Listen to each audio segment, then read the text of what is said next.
Então, eu sou Isaac, sou biomédico formado em 2008 pela UFRN. A segunda turma, uma turma muito boa. Todo o pessoal que trabalha hoje em dia são biomédicos de extrema competência. Vocês conhecem alguns deles, que têm um convívio mais próximo com vocês. E hoje a gente vai falar um pouco sobre biomedicina e perfusão, ou circulação extracorpórea, que são sinônimos.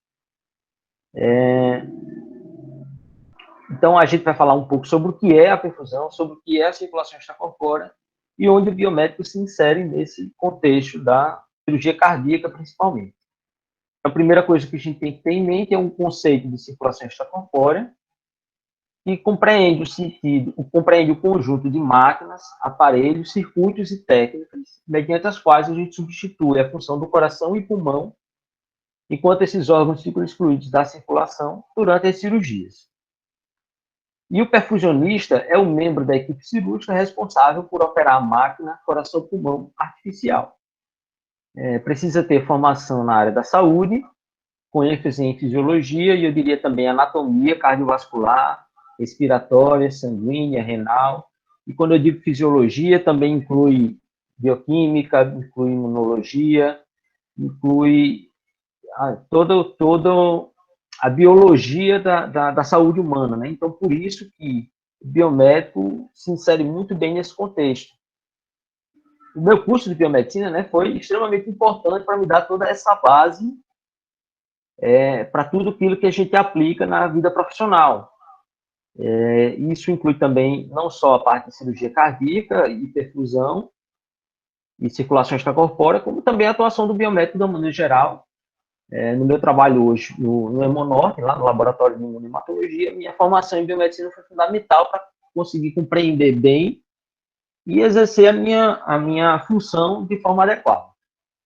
Então, retomando, né, o perfusionista ele precisa ter essa formação específica, essa formação na área da saúde e também o treinamento específico em procedimentos de circulação extracorpórea. E de onde surgiu essa ideia da circulação extracorpórea, né? Então, é um conceito relativamente antigo, né, de 1800, em que foi se imaginado o seguinte, que se a gente pudesse substituir o coração, a gente poderia manter qualquer órgão vivo, qualquer órgão, a gente poderia manter vivo isoladamente. Então, por exemplo, extraía-se o fígado de uma pessoa e imaginou-se que se conseguindo circular o sangue ali, aquele fígado, por exemplo, poderia ficar vivo indefinidamente. Lógico que esse conceito evoluiu bastante ao longo do tempo, e a circulação extracorpórea hoje a gente pode entender como a substituição da função do coração, e não só o coração, como foi postulado aqui, mas também o pulmão, que é fundamental.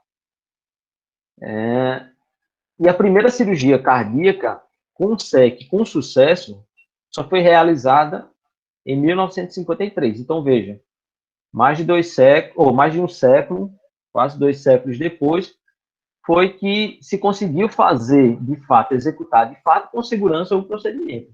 Até então, antes disso, existiam vários estudos, vários desenvolvimentos, até se conseguir realizar essa cirurgia cardíaca com sucesso, né? Que foi, como eu falei, em 1953, a correção de comunicação interatrial, que é uma cardiopatia congênita, o cirurgião John Gibbon, a perfusionista foi a sua esposa Mary Gibbon, e um tempo de circulação extracorpórea relativamente rápido, 26 minutos. Então, em que a gente pode empregar a circulação extracorpórea, né?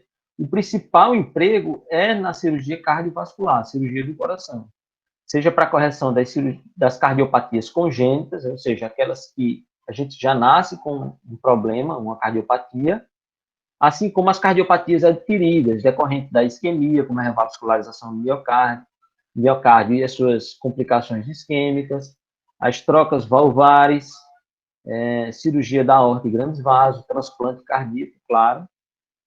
E, porém, a circulação extracorpórea também se insere em outros cenários, né, como a quimioterapia hipertérmica, seja intraperitoneal ou de membros isolados, as cirurgias de tumores, em que é preciso, de alguma forma, excluir a função da circulação e da respiração de um órgão isolado ou do o organismo todo, seja cirurgia de tumores renais, pulmonar, traqueia, transplante pulmonar, transplante hepático, neurocirurgias, o suporte circulatório ou respiratório em determinadas condições, em situações de reanimação e reaquecimento também pode ser empregado. Então, é uma área relativamente bastante abrangente, apesar de ser relativamente nova também, né? Digamos que a perfusão realmente começou a se desenvolver a partir de 1953. Eu gosto didaticamente de separar, de explicar, né, a perfusão, a circulação extracorpórea, como duas partes, que seria a parte mecânica, uma máquina, e uma parte do circuito, que é descartável, a gente vai ver mais ou menos isso. Então, a máquina de circulação extracorpórea, a parte mecânica, é composta de uma bomba de rolete, que são os roletes arteriais e os aspiradores. Vocês podem ver nessa animação, o rolete gira, e aí ele gira e vai esmagando um tubo e impulsionando esse sangue adiante, certo? É mais ou menos isso aqui, ele vai girando esse tubo, nesse tubo aqui vai circular o sangue, e assim ele vai impulsionando o sangue e bombeando para o organismo. Também é composto de um circulador de água, que vai permitir circular água quente e fria, e isso também vai permitir aquecer ou esfriar o sangue, de acordo com a necessidade da cirurgia, para também aquecer ou esfriar o paciente. Imagine como se fossem vários canudinhos e que dentro passa água e por fora passa o sangue. E a partir daí ocorre a troca das temperaturas, né? Troca térmica. Tem ainda um módulo de cardioplegia, que a gente vai ver mais na frente o que é a cardioplegia, mas basicamente é uma solução que a gente utiliza para parar o coração durante a cirurgia, para que a gente possa manter o coração parado e protegido pelo tempo que ele ficar excluído da circulação. E para poder fazer a cirurgia, o médico precisa, obviamente, parar o coração e ali ter acesso às cavidades internas, por exemplo, para fazer uma troca de válvula. Além disso, a gente tem um módulo de bomba centrífuga, que é um outro tipo de bomba propulsora, como a bomba de rolete, que ela atua por força centrífuga, como o próprio nome diz, e também funciona basicamente com o fluxo arterial do paciente. A gente tem também um misturador de gases. Eu vou mostrar uma foto de cada um desses componentes para a gente visualizar melhor. O misturador de gases é um equipamento que permite a mistura entre o ar comprimido e o oxigênio da rede hospitalar. E aí a gente vai conseguir manter uma concentração de oxigênio de acordo com a necessidade da cirurgia. O oxigênio na atmosfera ambiente tem uma concentração de 21%, e muitas vezes a gente precisa de uma concentração maior, 50%, 60%, 70%, de acordo com a necessidade da cirurgia. Então, por meio desse equipamento é que a gente consegue fazer esse controle dos gases. E também, nele, a gente controla o fluxo de gás que percorre o circuito de SEC, certo? Então, quem faz a função de coração é a bomba de rolete, ou a bomba arterial, como a bomba centrífuga. E quem faz a função de pulmão, basicamente, é o oxigenador que a gente vai ver e o misturador de gases, certo? Que é ele que permite as trocas gasosas. Além disso, a gente tem também um equipamento que se chama válvula de vácuo, que auxilia a drenagem do sangue do paciente para ele ter um fluxo melhor da entrada, da saída, melhor dizendo, da saída do sangue do paciente para o circuito de circulação extracorpórea. Além disso, a gente tem diversos suportes e sensores para poder conseguir controlar tudo isso. Então, aqui a gente tem um exemplo de duas máquinas, uma mais simples, basicamente toda mecânica, mas o princípio é o mesmo. Tem uma bomba de rolete arterial, e por esses botões a gente controla o fluxo. Esses três de cima são os roletes aspiradores, que o médico utiliza para aspirar o sangue que sangra necessariamente, né, para o campo cirúrgico, e esse sangue ele não pode ser aspirado para fora, ele pode ser recuperado para o circuito de SEC, para haver a menor perda de sangue possível. E aqui, ó, nessa parte aqui, a gente pode ver o circulador de água, que também é integrado. Então, aqui a gente tem um controle de temperatura da água, que permite aquecer ou esfriar o paciente.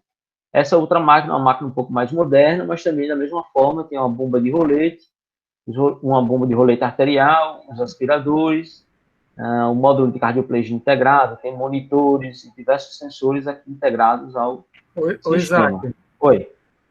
essa manivela ao lado da máquina é porque se acabar a energia, você tem que manipular, fazer manualmente, né? Isso, isso. Essa aqui é uma máquina antiga, mais simples, mecânica, ela não tem bateria, módulo de bateria para segurar em caso de falta de energia. Então a gente pega essa manivelazinha, encaixa aqui e vai na mão mesmo, girando na mão. Graças a Deus, os hospitais hoje em dia também têm uma rede de geradores muito eficiente, né? Então já aconteceu algumas vezes de cair energia durante a cirurgia comigo e rapidamente voltar e não precisar utilizar o colete aspirador, a manivela dessa, né? Mas essa máquina moderna aqui, por exemplo, também tem essa mesma manivela, tem que ter, né? Não pode deixar de ter. É. E ela, Mais, né?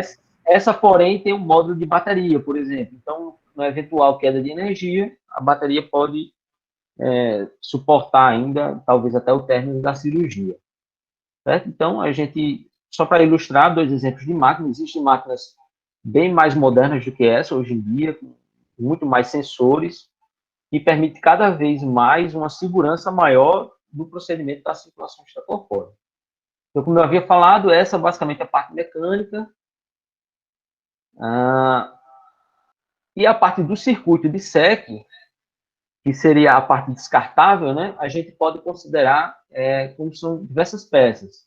Tem um reservatório venoso ou de cardiotomia, que para onde o sangue do paciente vai ser drenado, desse reservatório venoso vai passar por aquela bomba de rolete, né, a bomba arterial, vai entrar no permutador de calor, do permutador de calor vai para o oxigenador, que é onde vai ocorrer as trocas gasosas, com os gases que a gente utiliza lá do misturador de gases, tem um conjunto de tubos que conecta todo o circuito, tem um filtro de linha arterial que vai tanto ter a função de filtro propriamente dito, como de filtro de partículas, né, como também de cata-bolha. Eventualmente, se alguma bolha subir no circuito, esse filtro também é possível fazer a captura. A bomba centrífuga, como eu falei, tem um módulo de bomba centrífuga, que é o descartável, que é a bomba centrífuga. O hemofiltro ou o hemoconcentrador, que permite fazer um controle da volemia do paciente. Seria mais ou menos como um rim artificial, a gente consegue filtrar a água e algumas outras substâncias também são filtradas por esse hemofiltro. É bastante parecido também esse hemofiltro com o filtro de hemodiálise. Tem o sistema da cardioplegia, como eu falei, a cardioplegia é aquela solução que protege o coração, a gente vai falar um pouco mais na frente. Cânulas e conectores, então, de uma forma ilustrativa, o sangue sai do coração do paciente pelo ato direito ou pelas veias cavas superiores e inferiores, é drenado para um reservatório venoso, seja por gravidade, ou seja, o sangue por si só cai por meio dos tubos no reservatório, ou com o auxílio daquela bomba da bomba de vácuo, né, o módulo de vácuo, que vai auxiliar essa drenagem, tem uma drenagem mais efetiva. Esse sangue vai sair do reservatório venoso ou cardiotomia, né, vai sair do reservatório, vai passar por uma bomba arterial, seja ela de rolete ou centrífuga, e vai entrar no permutador e oxigenador, que geralmente é integrado. A gente vai ver como é que são os oxigenadores hoje em dia. Então, onde vai ocorrer as trocas gasosas no oxigenador, e a partir daqui já é um sangue arterial, que passa no filtro arterial, e do filtro arterial retorna para a aorta do paciente. Tá dando para entender mais ou menos, né? Tranquilo, tá tranquilo. Então, vamos lá. Aqui tem uma foto ilustrativa de um oxigenador. Nas primeiras cirurgias, né, na década de 50, lá em 1953, a primeira cirurgia, os oxigenadores utilizados eram completamente diferentes. Hoje em dia, os oxigenadores mais modernos, eles funcionam como essa fibra capilar. É como se fossem vários canudinhos que o sangue passa por fora e o gás que a gente utiliza, aquele misturador de gases, passa por dentro desses canudinhos. E essa membrana desses canudinhos é uma membrana permeável aos gases, mas é permeável aos gases no sentido permeável às moléculas de gás. Não é que vai passar a bolha de gás, propriamente dita. Vai ocorrer as trocas gasosas das moléculas de gás, de oxigênio, vai injetar o oxigênio e também vai fazer a remoção do CO2. Alguém quer falar alguma coisa? Isaac, no caso, aí é um processo de difusão, né? Mais É um, concentrado. Tanto um passa, processo. Pode falar. não está mais concentrado, vai para onde está menos concentrado, né? Obviamente, passando através de membrana, né? Isso, exatamente, exatamente. Então, basicamente é também como acontece no pulmão, que a gente tem a membrana alveolo-pulmonar, né? Era isso que eu ia comentar exatamente isso, como se fossem os alvéolos, né? Isso, exatamente. Então, lá nos alvéolos, a membrana endotelial, lá membrana do alvéolo, ocorrem as trocas gasosas mais ou menos da mesma forma, né? Ocorre a difusão das moléculas de gás de acordo com a concentração. Então, aquele misturador de gás, por exemplo, eu quero injetar oxigênio no sangue, o sangue venoso tem uma baixa concentração, ele é pobre em concentração de oxigênio.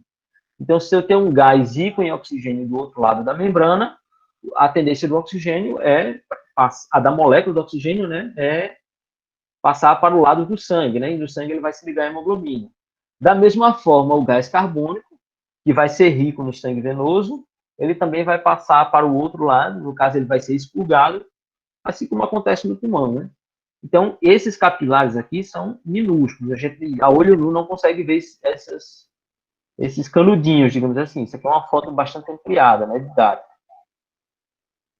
Isaac, Juliana está perguntando aqui, durante uma cirurgia, quantos perfusionistas trabalham? Normalmente, um perfusionista. Uma equipe de cirurgia, normalmente ela é composta pelo anestesista, o cirurgião principal e um ou dois cirurgiões auxiliares, o instrumentador cirúrgico, o perfusionista e os circulantes de sala, né, que são os técnicos de enfermagem que auxiliam toda a questão da dinâmica da sala de cirurgia. Então, normalmente funciona com um perfusionista. É luxo a equipe de cirurgia que tem 2 perfusionistas. Lógico que seria ideal, é como mais ou menos piloto de avião, né? Mas imagina se o perfusionista passar mal, quem vai tomar de conta, né? Mas aí, teoricamente, os cirurgiões, eles também têm o conhecimento, têm a capacidade para, no caso de uma intercorrência, eles também assumirem o controle de toda a máquina, de todo o circuito. Então, basicamente é isso. Vamos em frente? Então, a gente tem aqui alguns exemplos de oxigenador, né? O reservatório, geralmente é uma peça integrada, que só para ilustrar, antes de eu dar continuidade nos tópicos, o reservatório venoso seria mais ou menos essa peça, ela é conjugada ao trocador de calor. Então, aqui nesse conectorzinho azul aqui, é onde vai entrar o sangue venoso. Nesses conectores brancos é onde entra a água, né? Uma entrada e uma saída de água, e aqui vai ocorrer a troca de temperatura. Internamente, por aqui, tem a comunicação com o oxigenador, que, como eu falei, é onde vai ocorrer as trocas dos gases. Nesse conectorzinho verde aqui, onde a gente conecta a rede de gás, lá do nosso misturador de gases. E aqui, essa linha vermelha, é onde sai o sangue arterial. Então, lembra que eu falei que também o circuito é composto de diversos sensores, né? Nessa conexão aqui, por exemplo, eu tenho um sensor de temperatura, que eu posso conectar aqui o cabo, né, do sensor, e vai me mostrar a temperatura nesse ponto do circuito. Assim como aqui em cima, no reservatório venoso, o sangue vem do paciente por aqui, cai nesse conector principal. Opa, desculpa. Nesse conector principal. Então, aqui eu também tenho um sensor de temperatura para ter uma ideia do sangue venoso, da temperatura do sangue venoso que entra.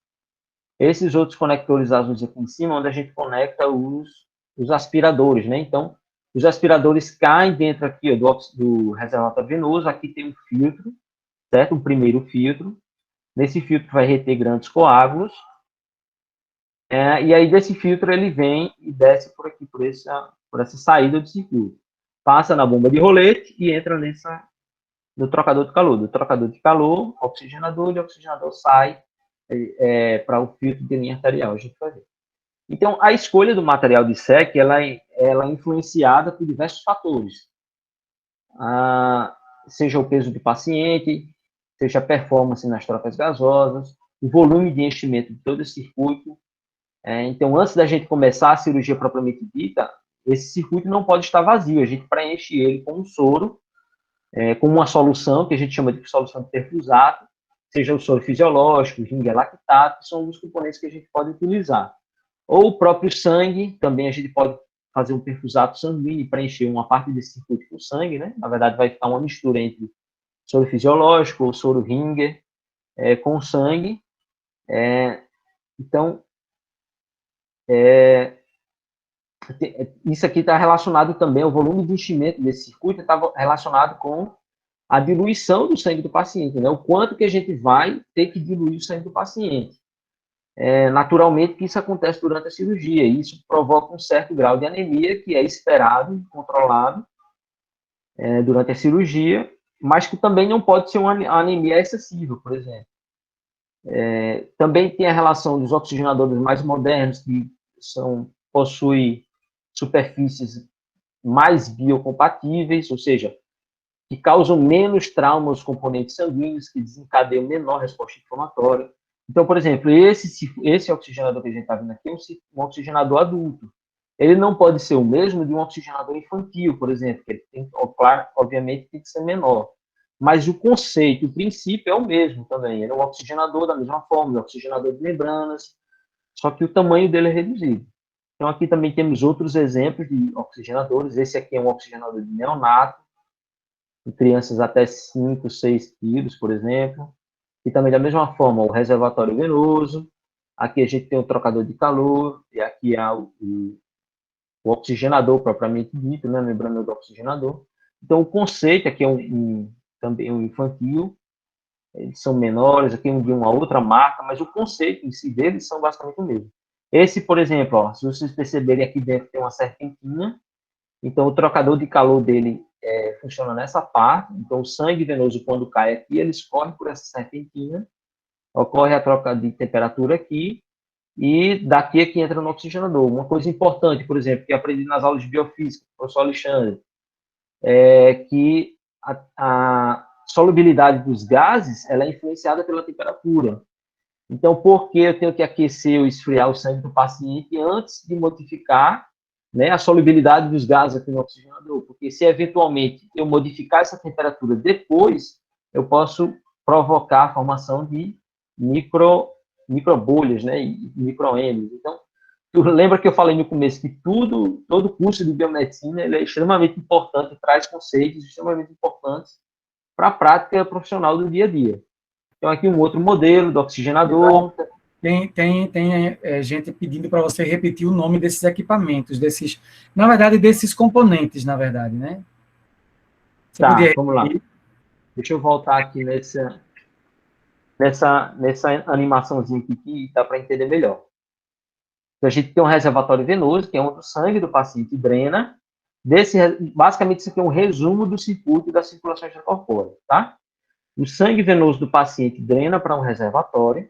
Desse reservatório passa por uma bomba arterial que vai impulsionar o sangue para um trocador de calor e, em seguida, para um trocador de gases, que seria o oxigenador.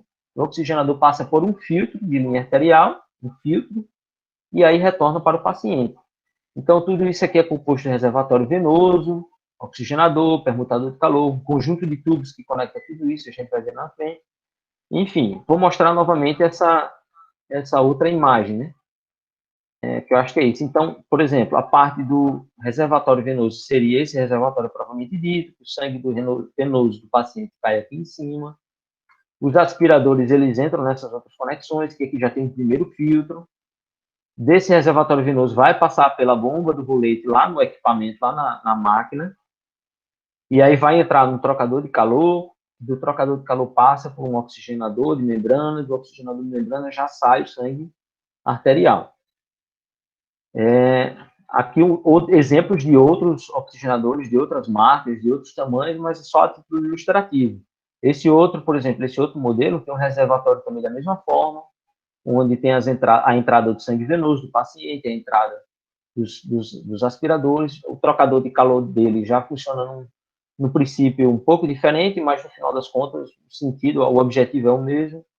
Esse outro tipo de oxigenador aqui basicamente é uma outra forma de novelar, digamos assim, aqueles canudos, de organizar aqueles canudos.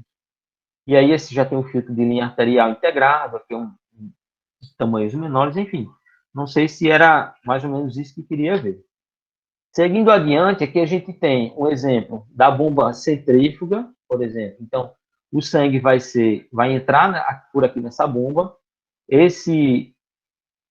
Aqui vai ter palhetas internas, né? Esse aqui vai girar em alta velocidade e pela força centrífuga vai impulsionar o sangue para sair pelo outro lado. Aqui um equipamento, um exemplo de equipamento misturador de gases, né? Que a gente controla o fluxo de gás aqui. Quanto mais gás ou menos gás a gente quer no sistema, bem como a concentração de oxigênio nesse gás. Aqui a gente tem um exemplo do hemofiltro, né, do hemoconcentrador, que tem uma entrada de sangue aqui, e aqui uma saída de sangue, e aqui por cima vai ter uma saída de água. Então, a gente consegue controlar a volemia do paciente por esse hemoconcentrador. Aqui o conjunto de tubos, como eu havia falado, eles têm diversos tamanhos, de acordo com as conexões do circuito, de acordo com o objetivo da cirurgia. Então, vem diversos tubos e a gente utiliza isso aqui de diversas formas. O Isaac, esses com as pontas vermelhas são arteriais, os azuis são venosos, é isso? Seria mais ou menos isso. Ele vem com essa cor, mas assim, a gente não pode se deter a cor do que está representado ali. A gente precisa compreender bem o circuito e pode utilizar isso aí de outras formas. Entendi. Normalmente vem dessa forma azul venoso e vermelho arterial, por exemplo, aqui para representar a entrada e saída, né? É como uma forma de facilitar o entendimento, né? Uhum. Mas não é uma regra. Tem, por exemplo, fabricantes que colocam todos esses conectores da cor branca, por exemplo. Então, a gente precisa conhecer. No dia a dia, a gente acaba se habituando com o tamanho desses tubos, com os calibres deles, que eles vão ser utilizados em diversas aplicações. Por exemplo, esse verdinho aqui é o que a gente usa na rede de gás. Então, aqui tem um filtro também para a rede de gás. Então, vai sair desse equipamento, por esse verdinho, vai entrar aqui nesse verdinho, vai sair pelo outro lado, e aí vai entrar lá no oxigenador. Esse aqui é um exemplo de filtro de linha arterial, como eu falei. Aqui a gente tem a entrada, o sangue vem por aqui por cima e a saída por baixo. Por quê? Porque se eventualmente alguma bolha entrar no circuito, ele fica retido na parte de cima e a gente consegue eliminar essa bolha por essa torneirinha. Tem uma conexão lá para um reservatório venoso. E aí por dentro aqui o sangue é filtrado e sai por aqui. Ele tem esse bypass, ou uma ponte, que sai por aqui, porque se eventualmente esse filtro perder o desempenho, eu posso eventualmente fazer uma substituição e colocar um novo filtro nessa outra ponta aqui, sem prejudicar a cirurgia. Então, assim, são diversos equipamentos que, num primeiro contato, é um pouco difícil de entender, mas que no dia a dia a gente acaba se habituando e se familiarizando bastante com esse tipo de materiais. E existem diversos fabricantes diferentes. Esses aqui são exemplos que eu estou mostrando, mas existem fabricantes. Os fabricantes têm os seus formatos próprios, seus materiais próprios, enfim. Aqui são só exemplos, né? Aqui, por exemplo, a gente tem um exemplo de cânulas, né? Essas cânulas fazem a conexão propriamente do coração do paciente, ou seja, as cânulas venosas que vão drenar o sangue venoso do átrio direito ou das veias cava superior e inferior, vão drenar lá para o reservatório venoso, seja uma cânula arterial, onde vai retornar o sangue de todo o circuito e vai injetar essa cânula lá na aorta com o sangue arterial, sejam cânulas de aspiradores, sejam cânulas de cardioplegia. Então, basicamente, são essas cânulas que conectam o paciente ao circuito da sepse. Então, nessas conexões aqui, a gente vai conectar o nosso circuito de tubos lá, conjunto de tubos, para fazer a integração com todo o circuito. Então, antes da cirurgia, como eu havia falado, tudo isso precisa estar preenchido, né? Com alguma solução, porque senão a gente vai causar uma embolia gasosa grave. Aqui uma foto do campo cirúrgico, um pouco assustador numa primeira vista, mas eu vou explicar um pouco a vocês. Então, aqui o coração, a ponta do coração, o ápice do coração está aqui é a base, né? Tem os vasos, a aorta está saindo aqui, certo? Essa aorta está pinçada, e aqui, ó, a cânula arterial, a cânula da aorta, que se conecta da pinça para frente. Então, daqui para frente, o sangue lá do circuito da circulação extracorpórea é injetado e aí pela aorta é distribuído para todo o paciente. Da pinça para trás não tem a circulação do sangue. E aí a gente faz aqui a injeção da cardioplegia, né, com a agulha da cardioplegia. Então, daqui da base da aorta para trás, digamos assim, vai a cardioplegia, e essa cardioplegia entra no começo da aorta, e da aorta se difunde pelas artérias coronárias, aqui que a gente consegue ver um pouco por aqui, essas artérias coronárias. Não sei se dá para ver na resolução da transmissão aí, né? Dá para ver. Aqui a gente tem a via cava superior, a via cava inferior, né, com as suas respectivas cânulas. Um detalhe nessa câmara aqui, ela tem uma mola, um espiral, e isso aqui previne que essa cânula eventualmente dobre e faça um cotovelo, prejudicando a drenagem do sangue, aqui, assim como a cânula da aorta também tem, e isso poderia provocar um acidente. Então, é um pouco confuso no começo, essa é a visão que o cirurgião tem lá na hora da cirurgia, mas o perfusionista lá na cirurgia, ele não vê isso aqui. A gente vai ver uma foto lá, tem um videozinho também, como é que é assim, o circuito, a gente só vai ver os tubos, né? Isso aqui a gente não fica em visualização direta, nossa lá. Estão vendo como anatomia é importante, minha gente? Anatomia e fisiologia. Sem isso, você não tem como trabalhar com perfusão. Você precisa saber anatomia, você precisa saber fisiologia para poder trabalhar com perfusão, além da bioquímica também, né? Bioquímica, imunologia, biofísica, farmaco, né? Farmaco. Enfim, tudo está conectado e tudo está relacionado. Eu estou vendo aqui uma pergunta no chat, que é João Pedro, né? Pergunta, qual seria a vantagem de uma cirurgia com SEC para uma cirurgia que não usa a circulação extracorpórea? Eu posso falar disso um pouco mais na frente e com mais detalhes, mas de uma forma mais breve, assim, que a gente pode responder, que determinadas cirurgias, não são todas as cirurgias que podem ser feitas sem a circulação extracorpórea. Há alguns tipos de cirurgia, especialmente a revascularização do miocárdio, que o cirurgião vai mexer, né? Ele vai operar aqui, vai manipular somente as coronárias, digamos assim, na parte externa do coração, ele não vai ter acesso às cavidades internas do coração, então, eventualmente, dependendo do cirurgião, dependendo da cirurgia, às vezes é uma coronária que está lá por trás do coração e ele precisa virar esse coração, e quando ele vira o coração, prejudica o batimento do coração, né? Então, nem toda cirurgia dá para ser feita sem o uso da circulação extracorpórea. Então, tem as cirurgias que podem ser feitas, tem as cirurgias que absolutamente não podem ser feitas sem circulação extracorpórea. A gente vai ver mais na frente um pouco que a SEC, ela tem os seus benefícios, mas ela tem também os seus malefícios. Então, ela provoca algumas agressões. Então, não utilizar a SEC seria uma vantagem em relação a esse sentido. Por exemplo, a gente diminuiria a agressão ao paciente, né? A gente vai ver um pouquinho mais na frente e eu posso explicar melhor. Então, antes, a gente falou um pouco sobre toda a máquina, sobre o circuito, mas antes de a gente ir para a cirurgia, de começar a cirurgia, né, a gente existe o preparo da SEC, que a gente vai fazer uma anamnese do paciente, a gente vai pegar o prontuário do paciente, vai analisar, ver os exames, sejam os exames de imagem, ecocardiograma, o próprio cateterismo em si, sejam os exames laboratoriais, que também são importantes, o hematócrito, né, a hemoglobina do paciente principalmente, o peso do paciente. Então, a gente faz uma anamnese completa do paciente para preparar, né, para programar melhor como é que vai ser a nossa cirurgia. E a partir dessa anamnese do paciente, a gente vai fazer a escolha do material adequado para o tipo de cirurgia, como eu havia falado. Tem cirurgia que obrigatoriamente tem que ser com SEC, tem cirurgia que pode ser sem SEC. A gente vai fazer todo um checklist do equipamento, do circuito, então a gente vai certificar que todos os roletes estão funcionando, que o circulador de água está funcionando, que está aquecendo, se certificar que o misturador de gases está funcionando e assim por diante. Todo o circuito a gente faz aquele checklist para garantir que tudo esteja em pleno funcionamento. Assim como o circuito da SEC em si, a gente também faz um checklist para se certificar que está tudo montado da forma correta, tudo e tudo funcionando da forma correta. A partir da anamnese do paciente também a gente faz os cálculos do fluxo da cirurgia.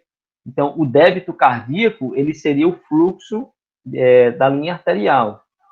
E esse débito cardíaco ele é influenciado pelo peso do paciente, basicamente, na superfície corpórea, e que influencia o peso, que influencia a superfície corpórea, e que a gente também tem um cálculo que a gente faz, seria o fluxo de sangue ideal para o tipo da cirurgia, assim como a oxigenação, os cálculos de heparinização, né? Então, para poder fazer a cirurgia, imagine, se esse sangue sai dos vasos sanguíneos, ele inicia um processo de coagulação imediato. E para impedir esse processo de coagulação, a gente faz o uso da heparina, que é um anticoagulante. Então, mais uma vez aqui a farmacologia, né, que o Hermeto falou, relacionado também. Então, a gente também faz os cálculos de hemodiluição, como eu havia falado. Para a gente preencher todo o circuito, a gente utiliza uma certa quantidade de soro fisiológico ou alguma outra solução, e tudo isso aqui influencia na hemodiluição. E aí, tendo tudo isso bem planejado, a gente vai partir para a montagem do circuito propriamente dito. A gente vai preparar a solução de cardioplegia, como eu havia falado, uma solução que para e protege o coração. Então, mais uma vez, a fisiologia é importante. O coração ele tem que parar em estado de relaxamento, ou seja, a gente faz uma solução rica em potássio para impedir o batimento do coração, né, a transmissão do impulso elétrico lá no músculo cardíaco. E aí esse coração ele vai parar com o músculo relaxado.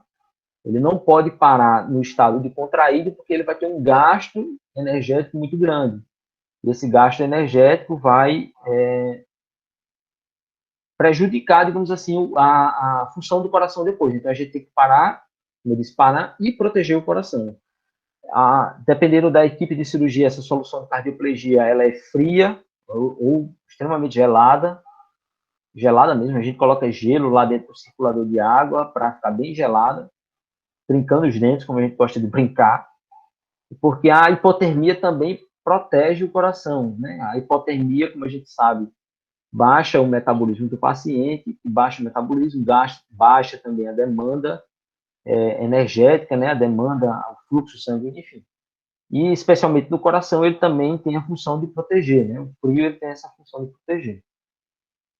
E quando acaba a cirurgia, para o coração voltar a bater, no momento que ele abre aquela pinça da aorta, que a gente viu, no momento que abre essa pinça, o sangue que estava vindo só para frente, ele também passa a vir para cá e entrar para as coronárias. Ele não entra propriamente para dentro do coração, porque a válvula aórtica está fechando e não permite a passagem, o retorno, digamos assim, para dentro do ventrículo esquerdo. Então, a válvula aórtica se fecha e perfunde as coronárias. E aí o sangue arterial comum perfundindo as coronárias, o sangue é aquecido, e aí vai restabelecer os batimentos do coração do paciente. Normalmente, com a própria circulação do sangue, digamos assim, o sangue bom, o sangue arterial, que a própria circulação do sangue já é o estímulo suficiente para o coração ir se recuperando e voltar a bater espontaneamente. Eventualmente, a gente tem que fazer um choque, né? Fazer a cardioversão. São umas espátulas que a gente coloca em contato direto com o coração e dá um choque lá, que vai estimular também o impulso elétrico, vai estimular o nódulo o nódulo sinoatrial, enfim, vai permitir toda a difusão do impulso elétrico pela rede elétrica do coração, né? Bem, vamos em frente. Então, em tudo isso, a gente tendo tudo isso preparado, a gente vai partir para a montagem do circuito propriamente dito. Para montar esse circuito, todo ele é estéril, né? Então, a gente tem que... Estéril significa dizer livre de micro-organismos. E a gente tem que montar esse circuito fazendo a escovação cirúrgica para garantir essa esterilidade, né? Para não haver contaminação desse circuito. Então, a gente faz a escovação cirúrgica e faz a paramentação cirúrgica, né? A gente veste um avental estéril, luvas estéreis, para a gente fazer a montagem do circuito aqui. Então, aqui, alguns exemplos de conexão que a gente está fazendo com o oxigenador, só a título ilustrativo. Aqui, ó, fazendo também as conexões dos circuitos, dos conjuntos de tubos, né? E aí, ao final disso tudo, está o circuito montado por aqui. Então, vou tentar explicar mais ou menos.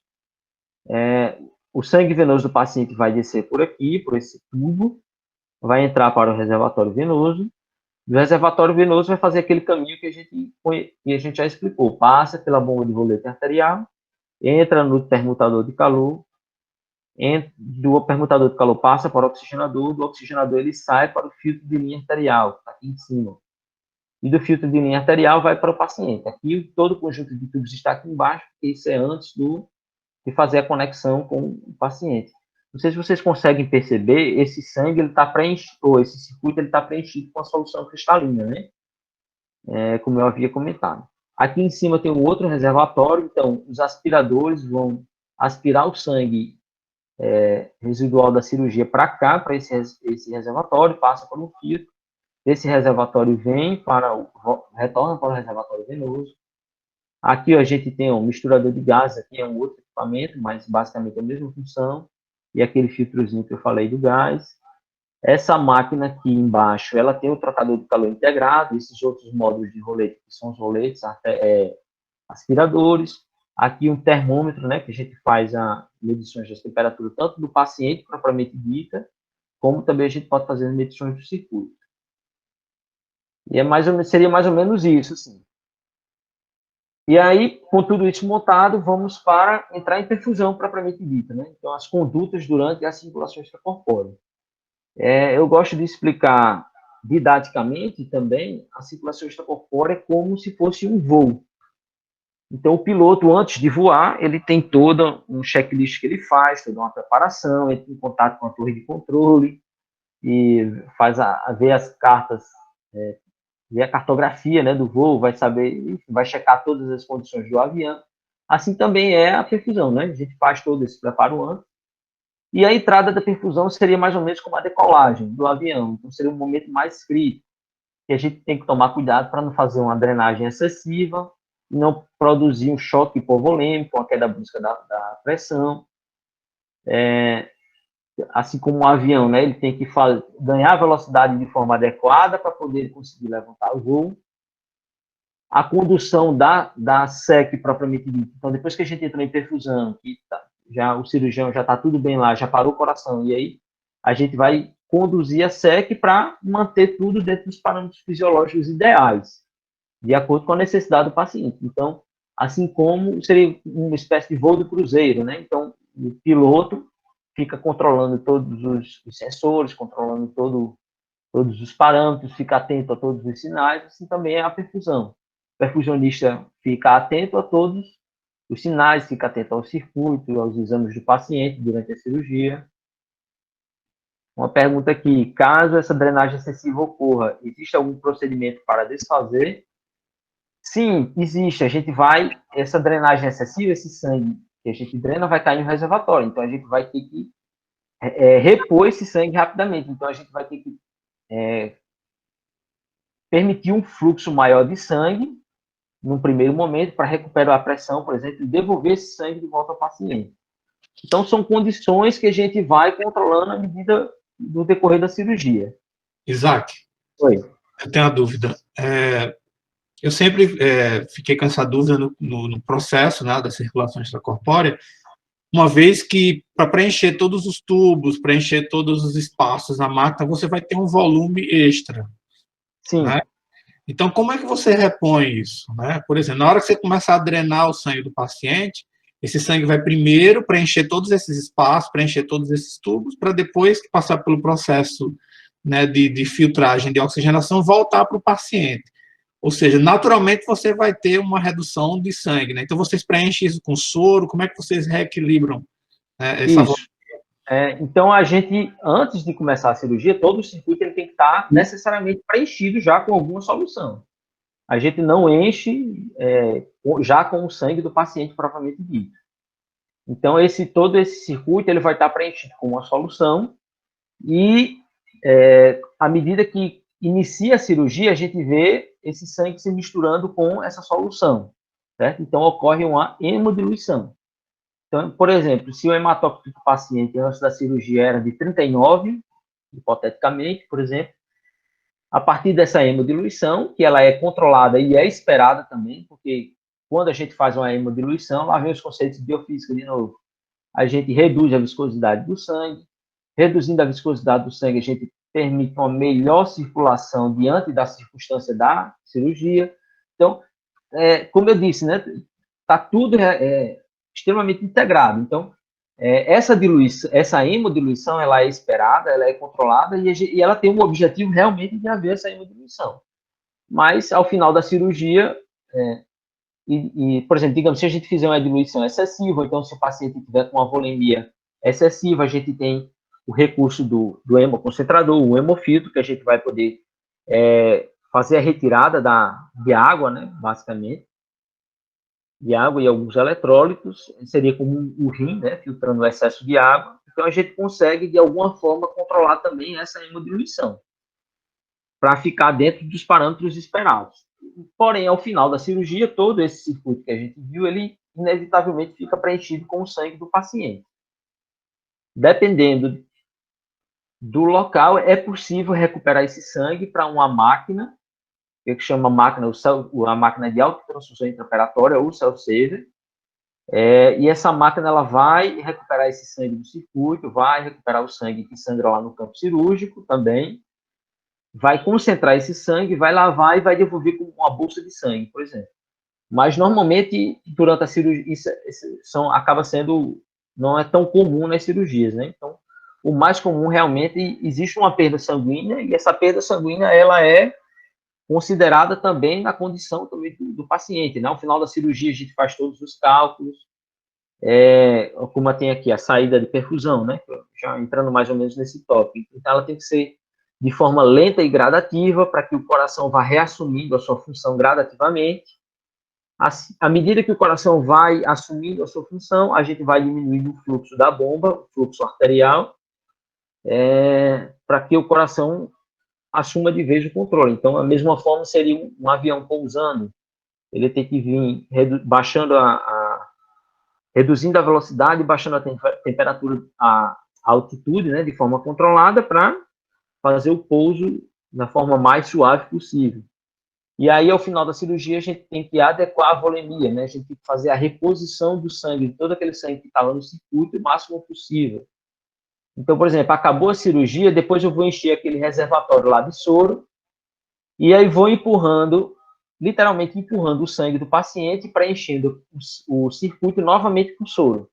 E devolvendo, à medida do possível, o máximo que eu conseguir, mas inevitavelmente tem uma perda sanguínea. Então, essa readequação da volemia e a reposição do volume residual do circuito. Não sei se eu consegui responder essa pergunta. Eu acho que sim, mas aí era bom a pessoa que fez a pergunta responder se realmente foi respondido ou não, né? Isaac, eu tenho uma dúvida, que é o seguinte, como você tem um circuito, né, que ele funciona como um fator estimulante de coagulação, apesar de você estar anticoagulado com heparina, há um choque das células com esse sistema e tem hemólise, né? Sim, sim. Existe um máximo de percentual de hemólise aceitável na SEC? A gente não tem essa avaliação diretamente, em termos quantitativos. A gente pode avaliar de forma qualitativa, por exemplo, pela diurese do paciente. Então, apesar do coração estar parado... Do hematócrito também, né? Hã? E pela diminuição do hematócrito também, né?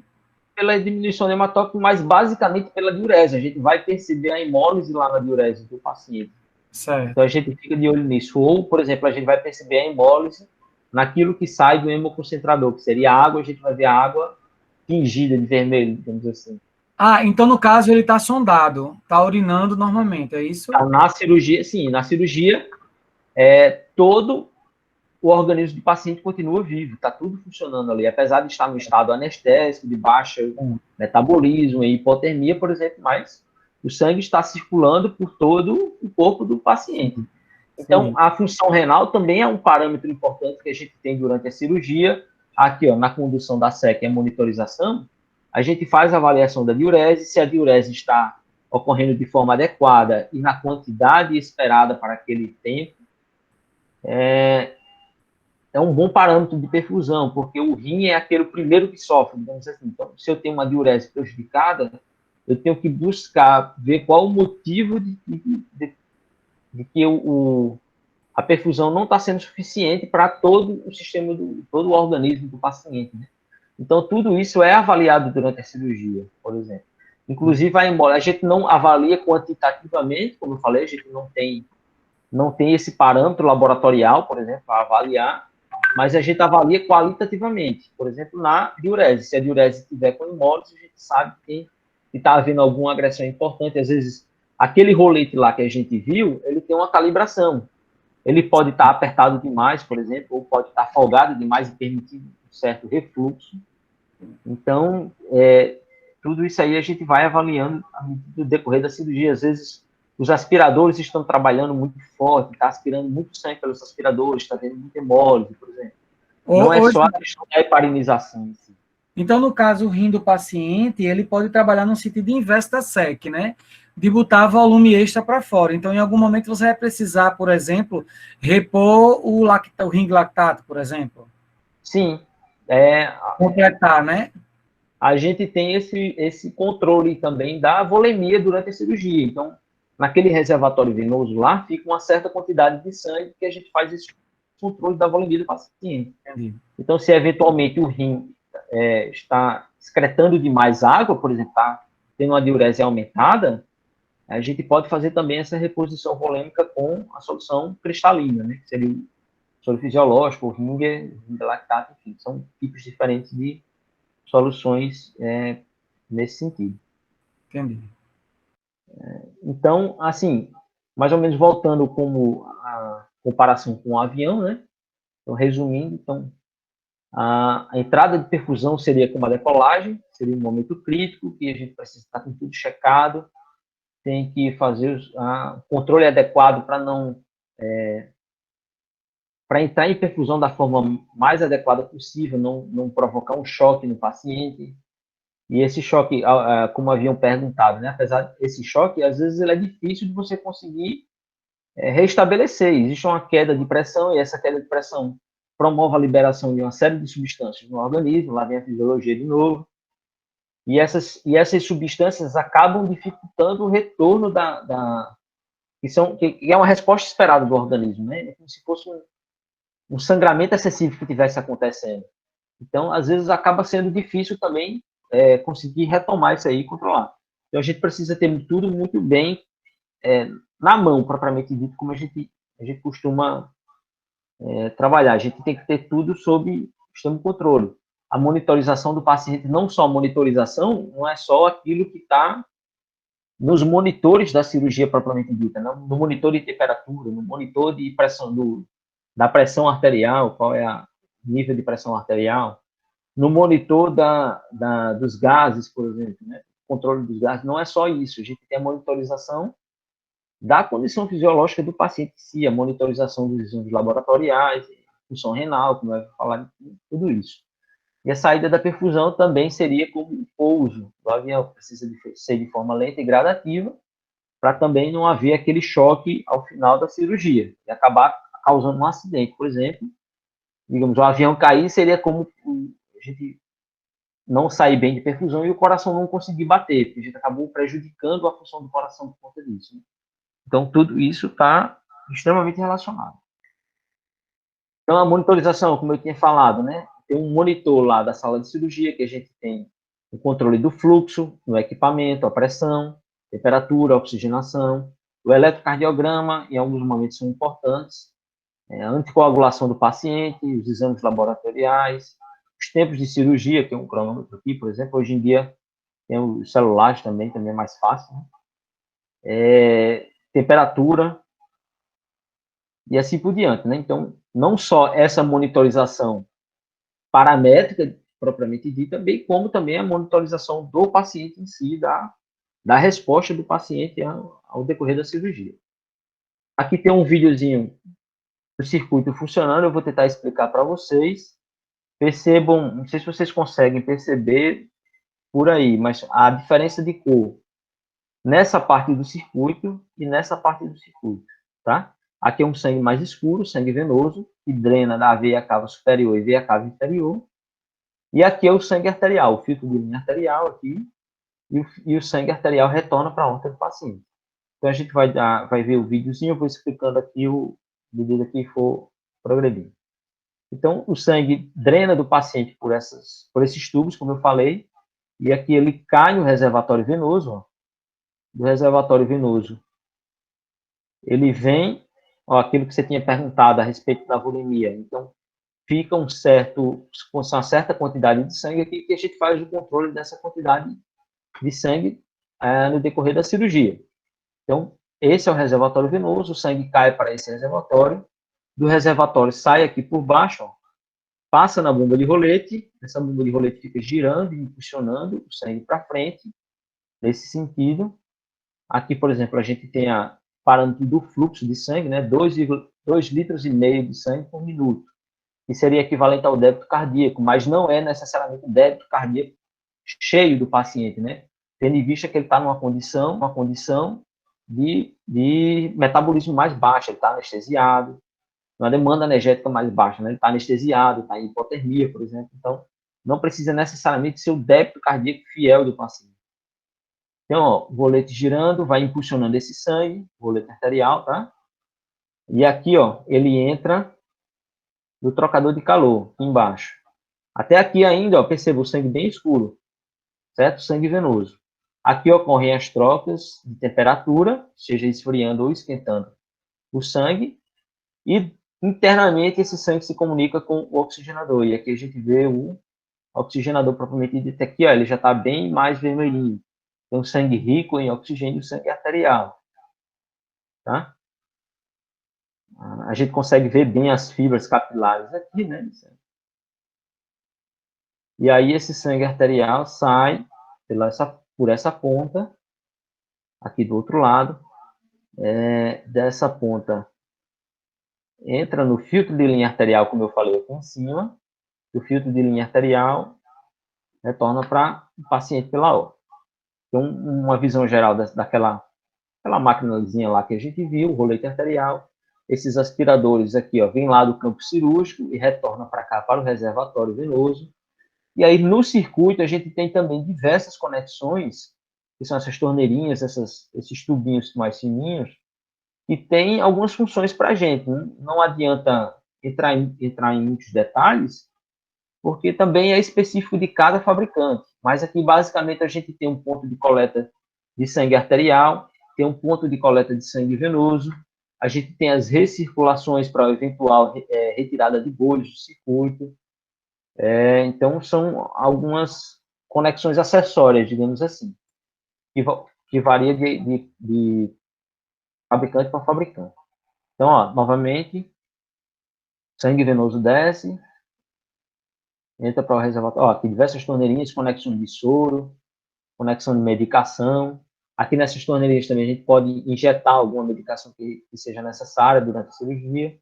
Então, a bomba de rolete fazendo a impulsionando o sangue, fazendo a função do coração, entrando no oxigenador, onde ocorrem as trocas gasosas. E aí já sai o sangue rico em oxigênio e passa pelo filtro arterial e retorna para a aorta. Aqui, ó, mais uma recirculação aqui, onde a gente pode retirar a bolha. Mais uma vez o panorama geral do equipamento. Aqui a gente tem, ó, o módulo do circulador de água. Está desligado, porque na hora não era necessário utilizar. Aqui o módulo de cardioplegia, ó. Deixa eu voltar um pouquinho aqui. O módulo de cardioplegia é bem parecido. É um reservatório onde a gente pega o sangue arterial lá daquele circuito, lá, uma daquelas recirculações, a gente tem como mandar uma parte desse sangue para cá, para esse reservatório. Aqui a gente faz a mistura da solução de cardioplegia, que depende do cirurgião, depende da equipe cirúrgica, depende da cirurgia. Existem diversas soluções de cardioplegia, sejam comerciais ou preparadas individualmente, de acordo com a quantidade de cada eletrólito, principalmente o potássio. Então, essa solução de cardioplegia preparada aqui passa por uma bomba de rolete também, ó. Sai, passa por uma bomba de rolete, essa bomba de rolete da bomba de rolete.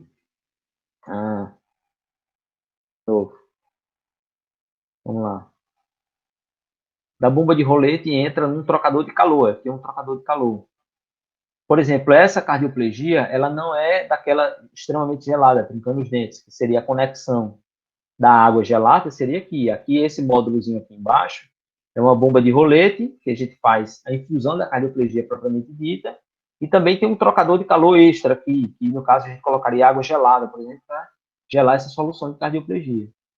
E aí essa solução de cardioplegia sai, essa linhazinha aqui, ó, que a gente está vendo, e vai lá para a aorta, lá naquela cânula de cardioplegia, ou agulha de cardioplegia que a gente viu, ó, ela aqui. Certo? Ela vai para lá e faz a proteção, vem por aqui, ó, entrando aqui essa linha mais fininha. E faz a perfusão dessa solução lá nas coronárias. Mais uma vez, de panorama geral.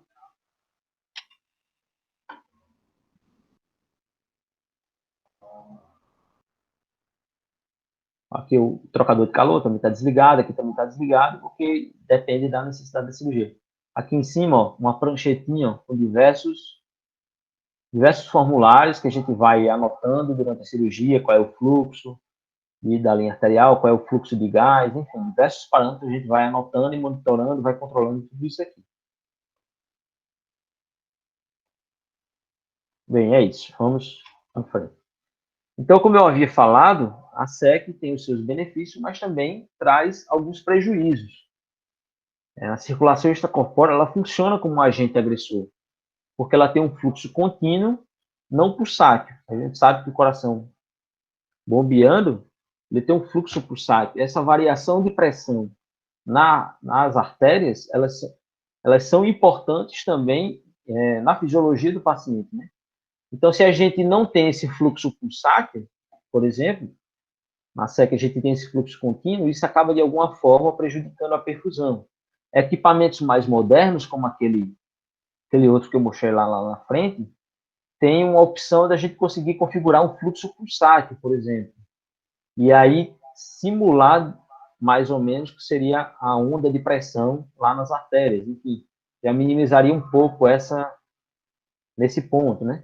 Os traumatismos celulares e hemólise, como o professor Hermito falou, o rolete propriamente dito ali, ele está esmagando, literalmente esmagando o sangue.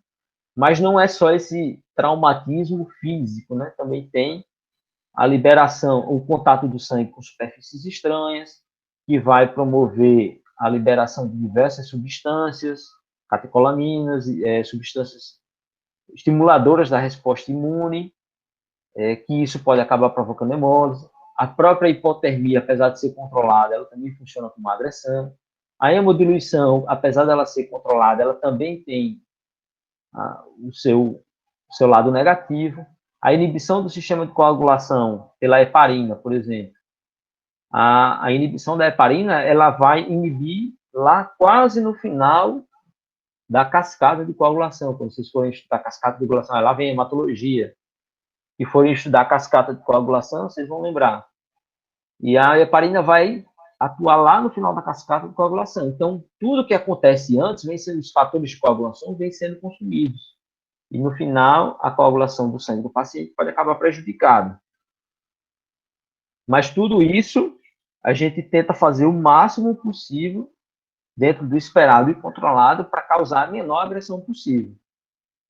O organismo em si responde à circulação extracorpórea devido a desvios na produção e liberação de hormônios, desvios metabólicos, eletrolíticos, imunológicos, a mudança na permeabilidade do endotélio capilar, que vai promover edema, liberação de toxinas e substâncias vasoativas potentes, retenção hídrica, mais uma vez o edema, disfunção de diversos órgãos se a gente não fizer uma perfusão adequada, reduções da capacidade de defesa.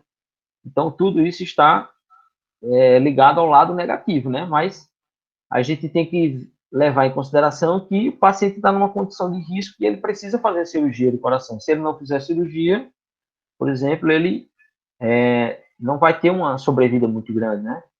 Então, apesar dessas condições aqui, a gente tenta minimizar o máximo possível. Os circuitos mais modernos hoje em dia, como eu falei, eles são mais biocompatíveis, então eles causam menos agressão, eles causam menos estimulação do sistema imune, menos liberação dessas toxinas, menos liberação, consumo da cascata de coagulação, por exemplo, né, são mais biocompatíveis, né, ou menos prejudiciais. E aí, como alguém vinha pedindo aqui no final, eu deixo para falar um pouco sobre o mercado de trabalho.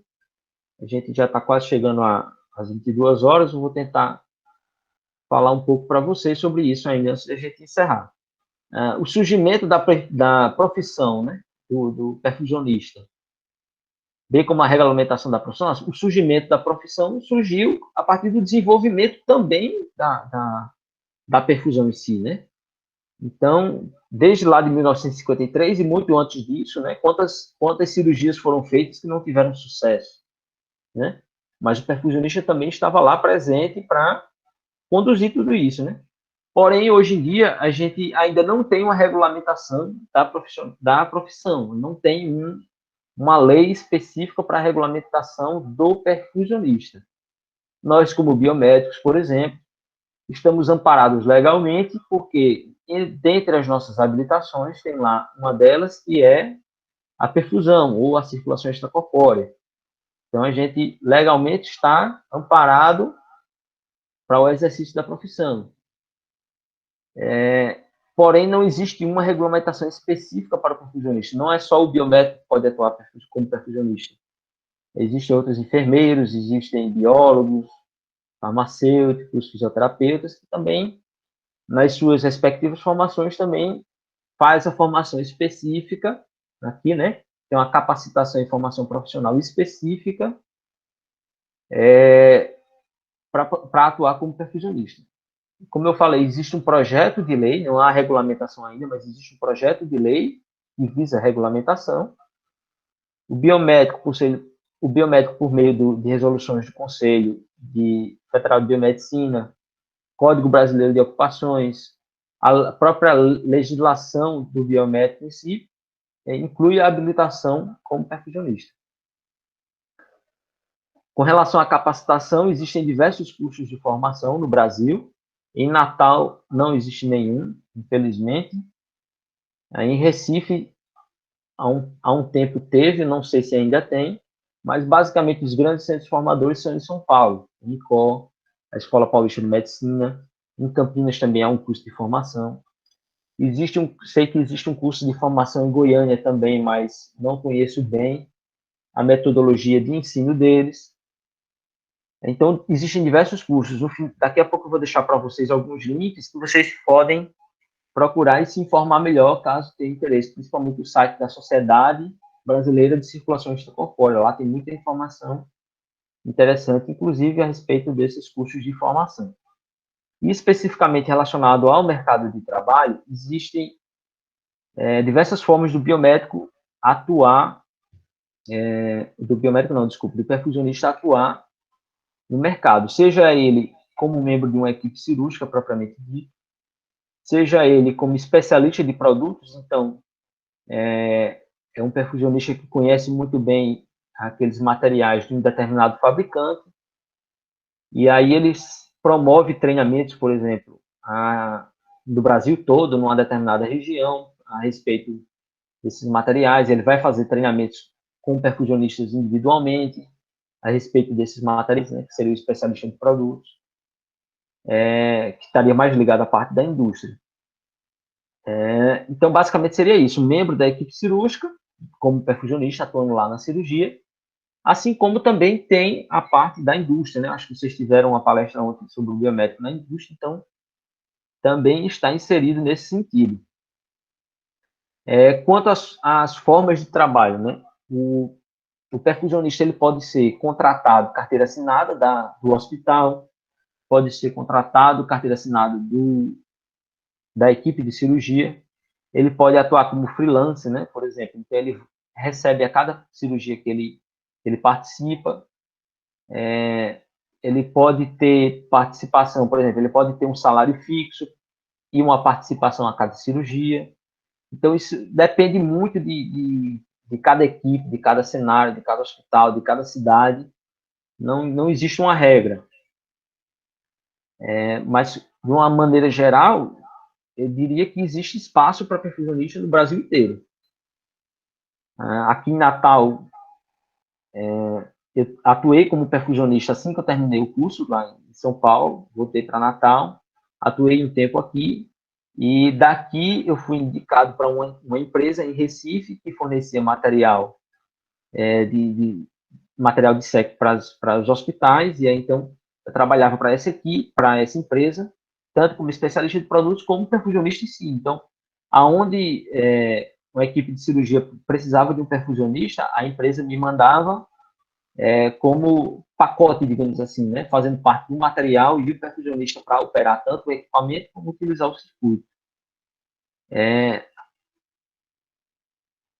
Então, nesse caso, você teria paralelamente duas atuações, uma como perfusionista e outro como colaborador na indústria, né? Dos equipamentos, na divulgação dos materiais, não é isso? Isso. Assessoria científica, né, Isaac? Assessoria científica, exatamente. E eu ia não só atuar como perfusionista, como ia também fazer o treinamento para os perfusionistas lá de Recife, ou, na verdade, de onde a empresa atendia, né? Recife, João Pessoa, Alagoas, enfim, Maceió, né? Petrolina, ia bastante, enfim. Era onde a empresa atuava, onde ela atendia, eu estava à disposição dela para corresponder, seja como perfusionista mesmo, ou fazendo a parte da assessoria científica. Alguém perguntou aqui a respeito do mercado de trabalho aqui em Natal e em Recife. Aqui em Natal, eu diria que seria um pouco limitado, porque existem poucas equipes de cirurgia e essas equipes já têm os seus perfusionistas fixos. Então, quando eu retornei aqui, eu ainda consegui uma certa abertura, mas eu não era, como é que eu poderia dizer? Não era fixo, não é bem fixo o que eu queria dizer, enfim. Eu consegui uma certa abertura, eu me inseri no mercado aqui em Natal, conheci todas as equipes, estava disponível para todas elas, mas as suas equipes tinham os seus perfusionistas, então eu acabava ficando em segundo plano. Eventualmente, quando o perfusionista fixo daquela equipe não podia participar, ele estava em contato comigo, eu ia lá participava, então seria mais ou menos como um freelance. E a partir dessa minha atuação aqui em Natal, os fornecedores, né, de material de cirurgia cardíaca, eles andam por aqui, então me viam, então por isso era importante eu estar lá na sala de cirurgia. Eles me viram por aqui, assim, viam a minha competência como perfusionista e fizeram o convite para ir trabalhar em outra cidade, né, no caso com a empresa. E aí passei esse tempo lá, passei 2 anos lá em Recife, trabalhando lá, e foi quando a minha esposa passou no concurso da EBSER, e eu também havia passado no concurso do Estado, né, como biomédico do Estado. E aí eu tive que sair de lá, voltar, e aí fiquei atuando só como analista clínico, né, quando eu entrei no Estado. Não voltei mais para a perfusão. A perfusão, vou ser bem sincero para vocês, é uma profissão extremamente difícil. Existe uma pressão psicológica, física e psicológica muito grande na cirurgia. É uma responsabilidade muito grande estar lá lidando com tudo isso. Então, existe uma sobrecarga muito grande psicológica Você não tem meio que vida, né? Você tem que viajar com a equipe. Por exemplo, lá em Recife, né? Isso, lá em Recife eu trabalhava, atendia onde a empresa atuava. Então, eventualmente eu estava em Recife, no outro dia ele me ligava, eu tinha que estar em João Pessoa. E no outro dia eu ia para... Enfim, tem gente que gosta desse estilo de vida, né? Tem gente que gosta dessa dinâmica. É bastante prazeroso também, assim, atuar na perfusão. Mas é uma responsabilidade muito grande. Existe uma cobrança muito grande também. Cirurgias de urgência, por exemplo. Aqui a gente praticamente vivia de sobreaviso 24 horas. Os hospitais não têm equipe de cirurgia contratada, não tem demanda, digamos assim, para ter cirurgia direta e ter um perfusionista contratado fixo do hospital, porque não é sempre que tem uma urgência, mas quando tem uma urgência, precisa operar. Então lá vai, entra em contato com o cirurgião entra em contato com a gente, então a gente fica de sobreaviso 24 horas. E tá lá. Muitas vezes lá em Recife, por exemplo, saía da cirurgia, estava indo para casa, jantava, quando estava terminando de jantar, recebi uma ligação, volta que vai ter uma cirurgia de urgência, ou então vai ter um transplante. Muitas vezes também, por exemplo, lá de Recife, eu vinha muito a Natal ainda, então, praticamente todo final de semana eu estava aqui, e uma das vezes eu praticamente, já chegando em Natal, vai ter uma cirurgia no outro dia lá, com uma determinada equipe, aí lá vou eu ter que voltar no outro dia bem cedo, enfim. É o estilo de vida, né? Não é fácil. Quem se interessar em perfusão, eu recomendo vocês procurarem os perfusionistas aqui. Eventualmente eu posso, de alguma forma, fazer uma ponte nesse sentido, para vocês virem no dia a dia realmente como é. Não é um conto de fadas, não é mil maravilhas. É uma profissão fascinante, é prazerosa, remunera melhor do que, por exemplo, um biomédico que atua na análise clínicas no laboratório privado, por exemplo. Mas, ao mesmo tempo, também existe uma cobrança muito maior, existe um desgaste muito maior, tanto físico como Um estresse psicológico. muito maior, né? Estresse muito maior. Então, não é uma profissão fácil. Então, eu recomendo vocês que procurem, busquem informação. Hoje em dia, a informação é muito mais fácil do que quando eu fiz o curso de formação há 10 anos atrás. Então, mas mesmo assim, mesmo naquela época, quando eu estava fazendo o curso, eu busquei o pessoal que trabalhava aqui em Natal e disse, olha, eu estou fazendo o curso. Quando eu vim de férias lá do curso, né, eu estou fazendo o curso de perfusão. Como é que tá por aí? Tem como eu ir assistir alguma cirurgia, acompanhar vocês? E quando eu voltei de Natal, não vim com nada certo. Eu vim na humildade, dizendo, ó, pessoal, estou por aqui, deixa eu assistir aqui, acompanhar algumas cirurgias com vocês, estou por aí. Aí tal, e aí acompanhando, e às vezes ia só mesmo para aprender, tinha acabado o curso lá, ia toda a experiência é bem-vinda, né? E a partir dessas experiências, o percussionista eventualmente não podia um dia, então eu estava lá à disposição, e assim eu ia me inserir no mercado, e é mais ou menos assim que funciona. E aquela história, quem é visto é lembrado, né? Então, eventualmente, quando surge uma oportunidade, uma equipe em outra cidade está precisando, tem a indicação do seu nome, e aí vai depender da sua disponibilidade, do seu interesse de ir para outra cidade. É. Então, tem tudo isso, tem a questão da indústria, né? Como eu falei, os fabricantes, os distribuidores de materiais, importadores, enfim. E busco também esse profissional que tem essa formação específica. Porque ele tem o conhecimento, ele tem o domínio sobre tudo isso, então ele está extremamente apto a fazer os treinamentos com o pessoal. Então, é um outro estilo de vida também. Né? Dá essa assessoria técnica na indústria. Justamente. Tássia, ela também fez o curso de perfusão, dá essa assessoria técnica também nesse sentido. Assim, de uma maneira geral, o biomédico também está muito inserido nesse contexto da assessoria científica, né? Mesmo na área laboratorial, por exemplo, ele pode se encaminhar para a parte dos fabricantes de reagentes, de equipamentos, enfim, também se inserir nesse contexto. É uma área bastante interessante também.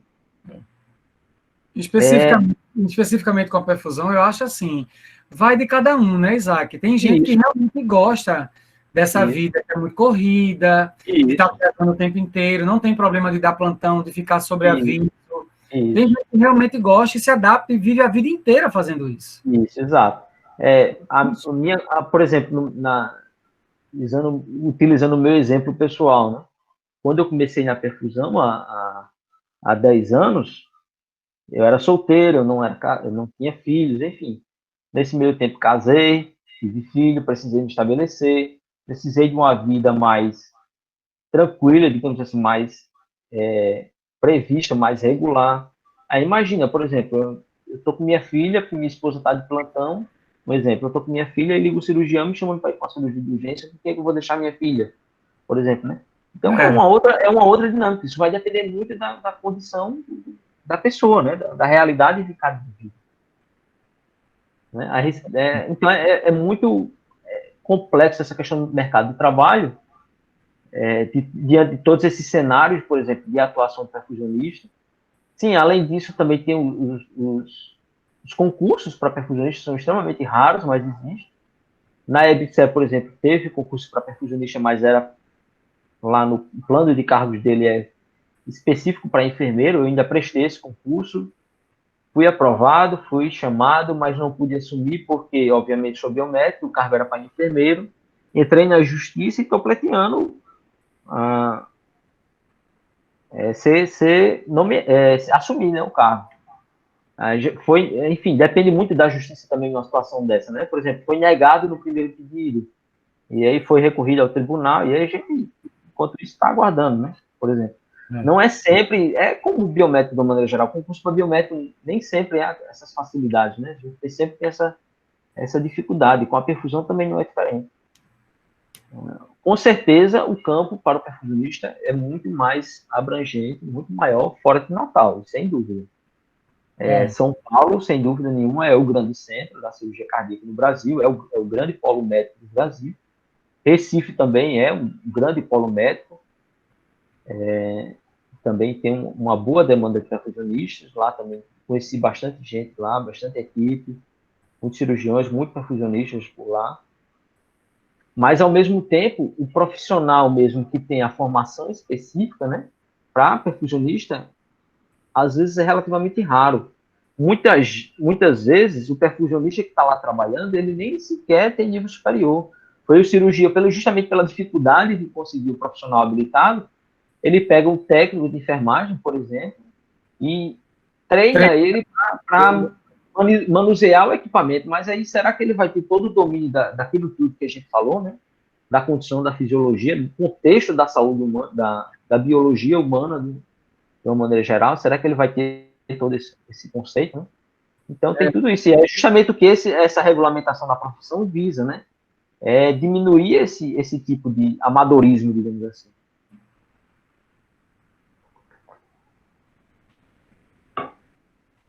Alguém fez uma pergunta aqui: a ventilação mecânica usada comumente nas UTIs faz parte da circulação extracorpórea?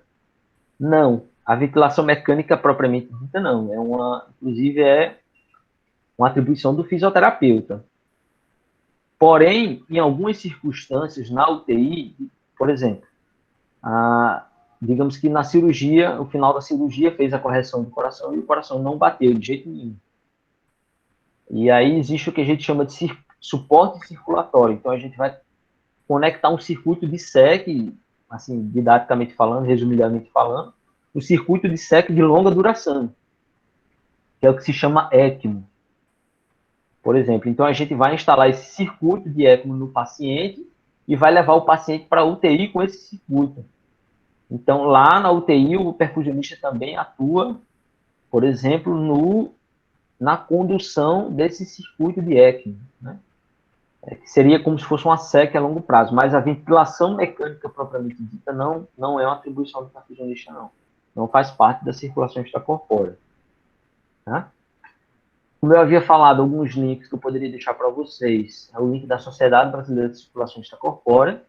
Então, tem muita informação atual sobre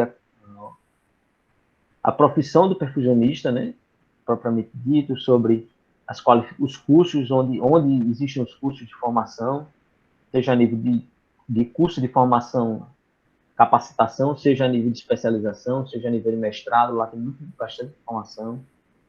A Sociedade Brasileira promove o Congresso Brasileiro de Circulação Extracorpórea junto com o Congresso de Cirurgia Cardiovascular, atualmente.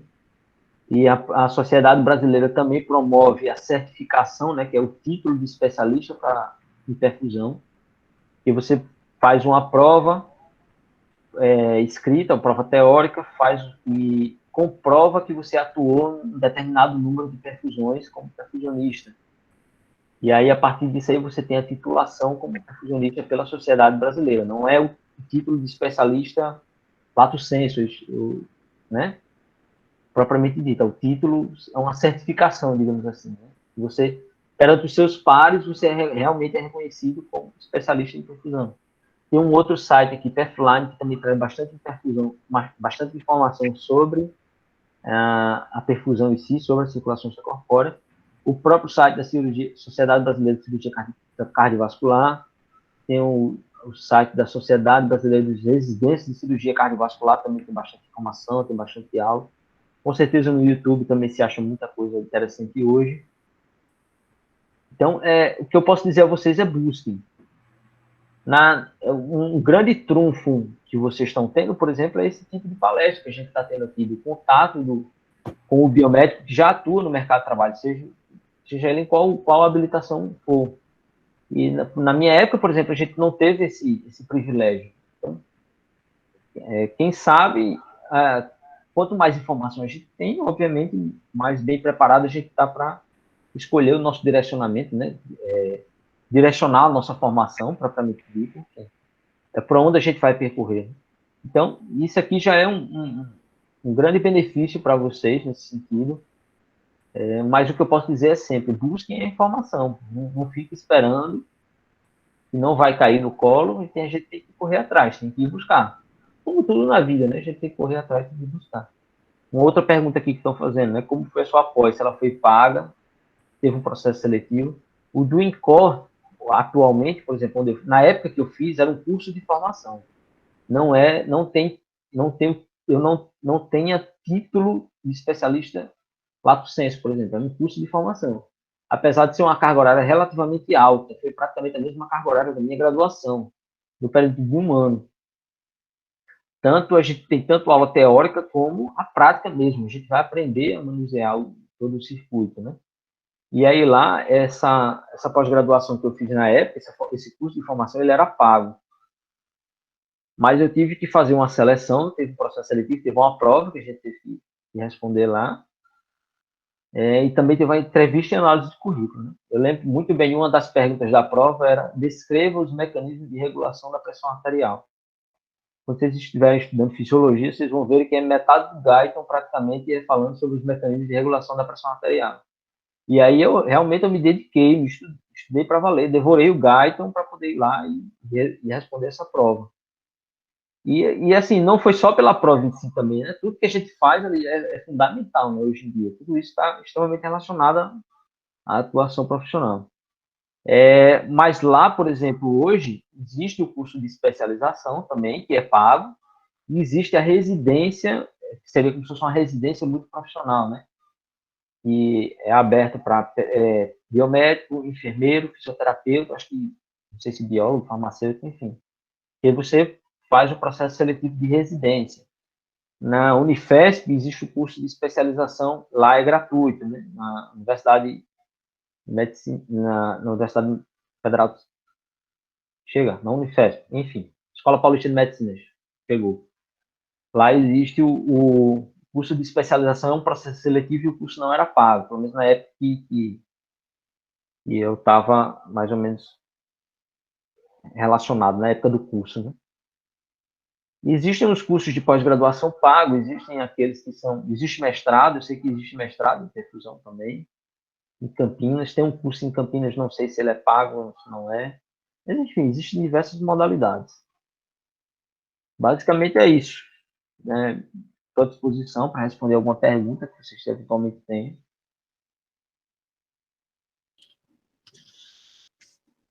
Quero agradecer, então, a Isaac pela brilhante palestra.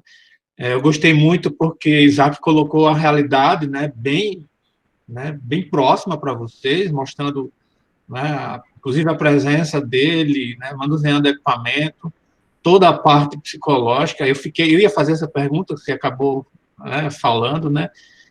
Imagino que estando ali na sala de cirurgia, você é responsável pela circulação do paciente, garantir que todos aqueles parâmetros estejam funcionando direitinho para o paciente não morrer. Realmente é terrível. Não é só isso, não. Assim, tem a questão da equipe de cirurgia. Tem muito cirurgião que é muito mal educado, assim, até uma parte de falta de ética, falar sobre cirurgião que é mal educado, que é bruto, que é ignorante, e você tem que lidar com tudo isso, né?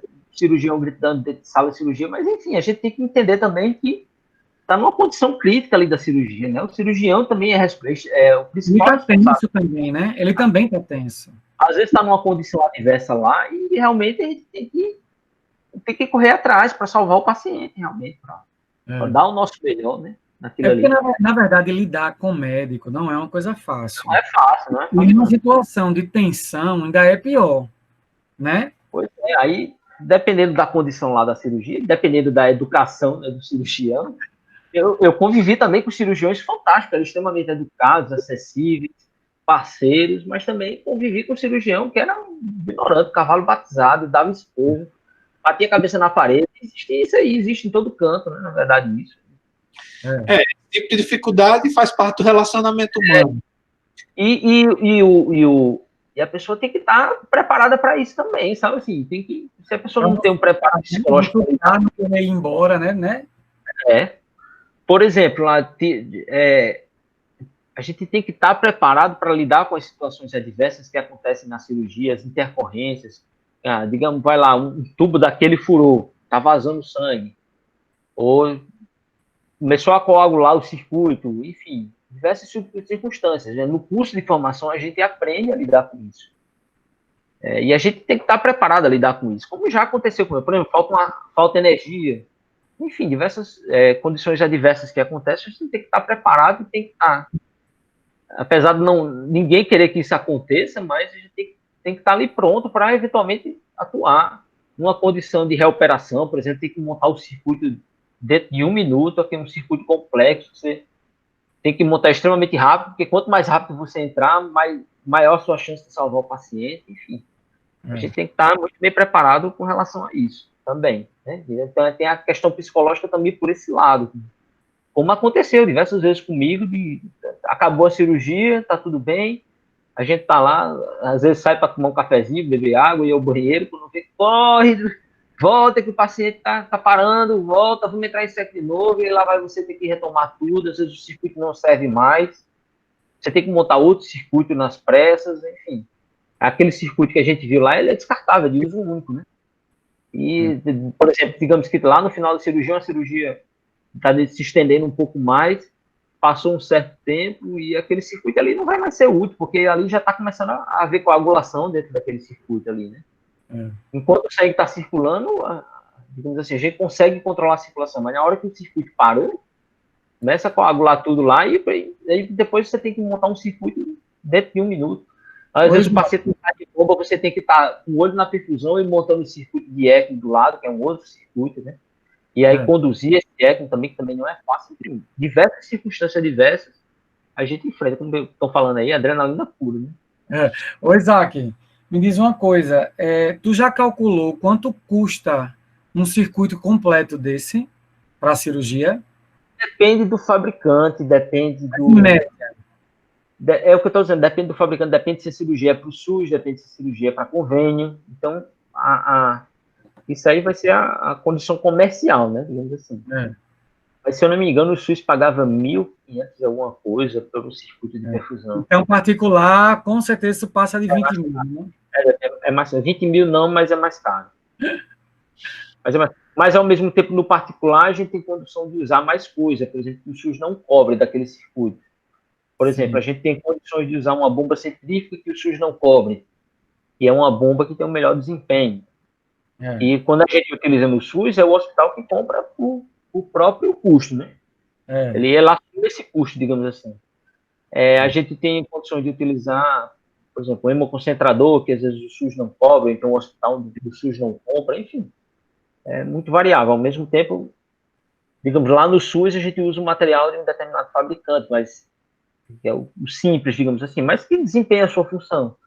Mas aí, num particular, por exemplo, tem condições de utilizar um material de melhor qualidade, de um fabricante mais bem preparado, assim, mais bem estruturado para produzir, que utiliza materiais de melhor qualidade, que utiliza materiais mais biocompatíveis, por exemplo, como a gente falou, enfim, circuitos de melhores desempenhos, circuitos que causam menor hemodiluição, enfim, isso é muito, depende de fabricante para fabricante.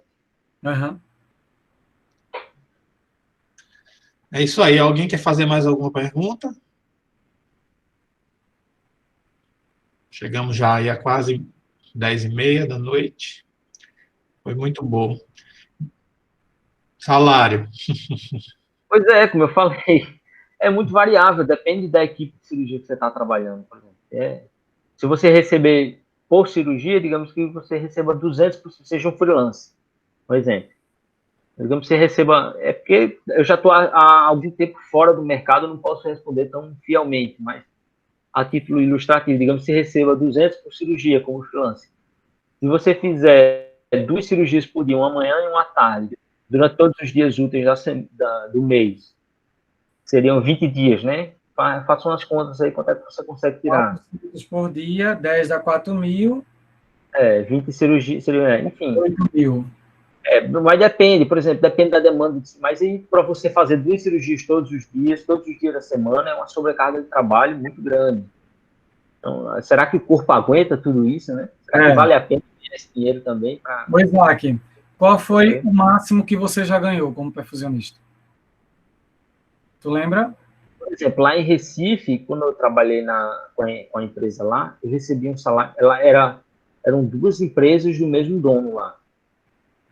Era questão comercial, uma empresa fornecia o material de um fabricante e outra empresa fornecia de outro fabricante, mas no final das contas era do mesmo dono. Né? E eu trabalhava para as duas empresas, então eu tinha a carteira assinada nas duas empresas e recebia uma gratificação por cada cirurgia que eu participava.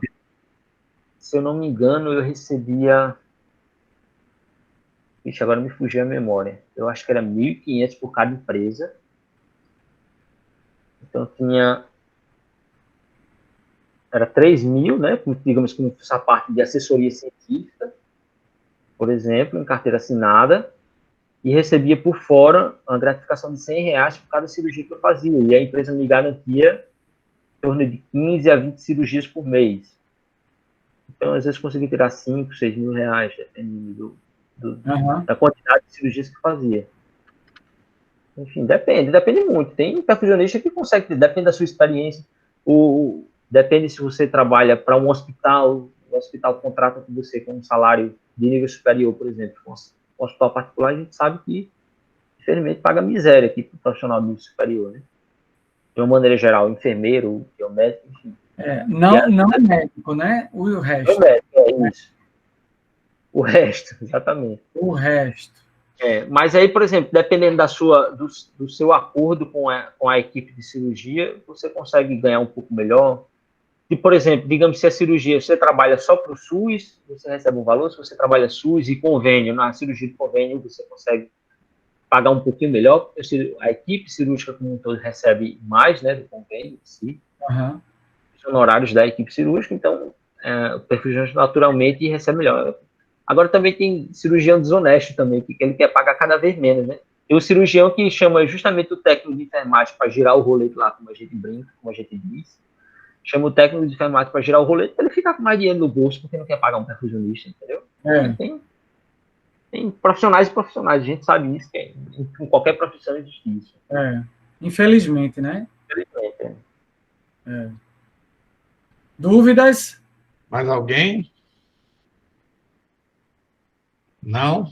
Então, eu queria agradecer muito a Isaac pela sua brilhante palestra.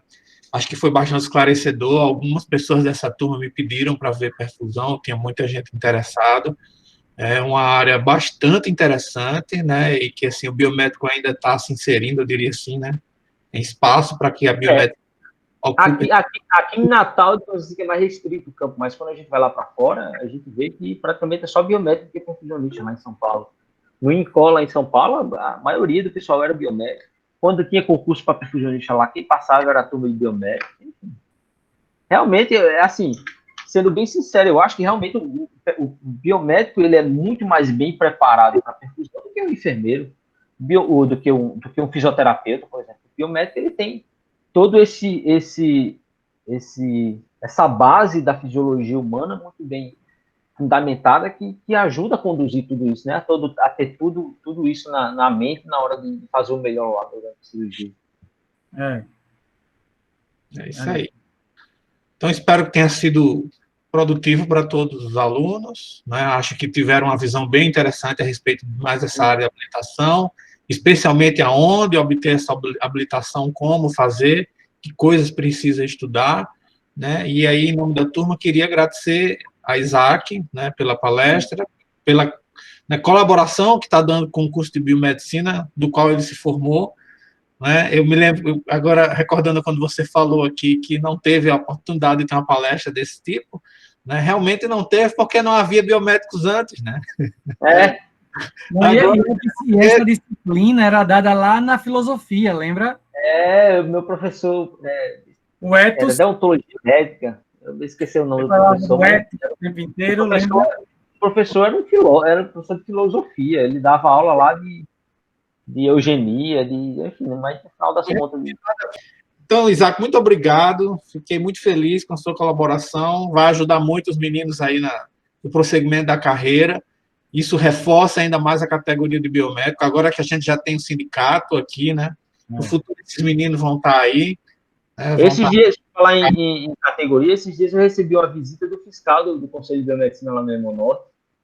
Então, as coisas estão... E ele foi lá, assim, não como uma visita fiscalizadora, punitiva, não, muito pelo contrário. Ele foi lá para saber como era que estava a condição de trabalho do biomédico, se estava tudo certo lá, se lá eu tinha tudo aquilo que eu precisava para exercer a minha profissão dignamente. Né? Por exemplo, se eu tinha EPI, se lá eu era realmente concursado como biomédico, não estava em desvio de função, enfim. Isso é muito bom para a categoria em si, né? Não era aquela visita fiscalizadora, punitiva. Até quando o pessoal ligou lá para o meu setor para dizer, apesar que tem o fiscal do Conselho de Biomedicina aqui, será que eu trouxe minha carteira do Conselho? Mas ele nem pediu. Ele nem pediu. Ele não foi lá para isso, ele foi lá muito mais assim, realmente para fortalecer realmente a profissão. Então, isso é muito bom, né, para todo mundo. Isso é bom, né? Isso é bom. Legal. Então, obrigado, Isaac, pela palestra. Muito obrigado. Estou à disposição. Se precisar. Se a gente precisar, a gente vai chamar você, viu? De novo. Apesar de não estar atuando especificamente como percussionista em si, né, hoje em dia, né, por conta do concurso, enfim, por conta da minha condição. Até tive convite, até tive oportunidade, depois do concurso, de atuar como percussionista, mas realmente não me interessou. Às vezes a proposta lá de trabalho não era vantajosa para mim, eu ia muito mais me estressar, muito mais me sobrecarregar do que ter algum benefício daquele salário. A gente tem que levar isso em consideração também, assim, né? Nem tudo é só dinheiro, por exemplo, nem tudo é só... Né? É verdade. É isso, então, agradeço a atenção dos alunos, pessoal que ficou até agora, espero que tenha sido útil, muito obrigado. Para todos. Obrigado, gente, boa noite. Boa noite. E bom final de semana. Valeu, Isaac. Tchau. Até mais.